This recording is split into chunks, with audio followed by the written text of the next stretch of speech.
Life and the Earth itself is impossible without electromagnetism. Why wouldn't visionaries want to explore this in more detail?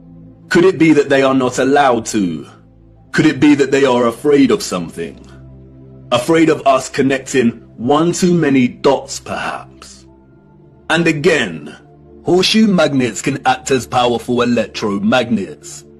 If a civilization was to advance technologically through the use of electromagnetism, then the horseshoe magnet would certainly have a tremendous role to play in that development. Yes, it certainly would. And it certainly did. The horseshoe magnet. The Arc de Triomphe. Yes, one of the most powerful electromagnets ever constructed.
Welcome to the future. Except it's the past. The future came and went, and we missed it. The magnificent architecture we see throughout our realm, in which the official liars and controllers of our world have termed historicist, neoclassical, renaissance, gothic, and so on, all belong to one whole unified civilization.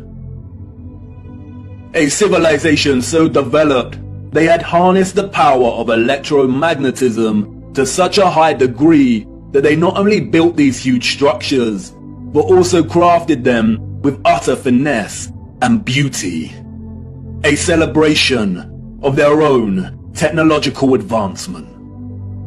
The structures were designed with the sole intention of harvesting and generating electromagnetic energy and distributing it across the world. Their cities, towns, an entire way of life ran and depended on the use of free, clean, and powerful electromagnetic energy.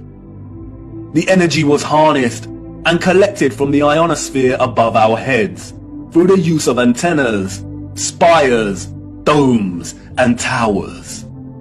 all the impossible structures we see today have been repurposed and rebranded by our controllers and the citizens of the 19th century. This is not a church. This is not a mosque.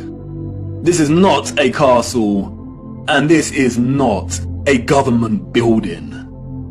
These are generators, powerful and gargantuous.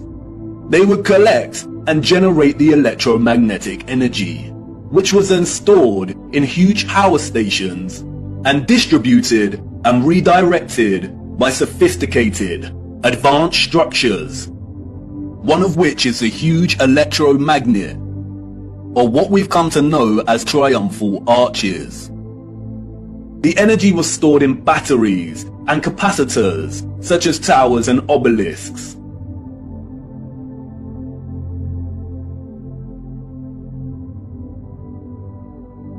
All cities were constructed across our realm in the form of one big, interconnected power grid, much like a huge computer motherboard.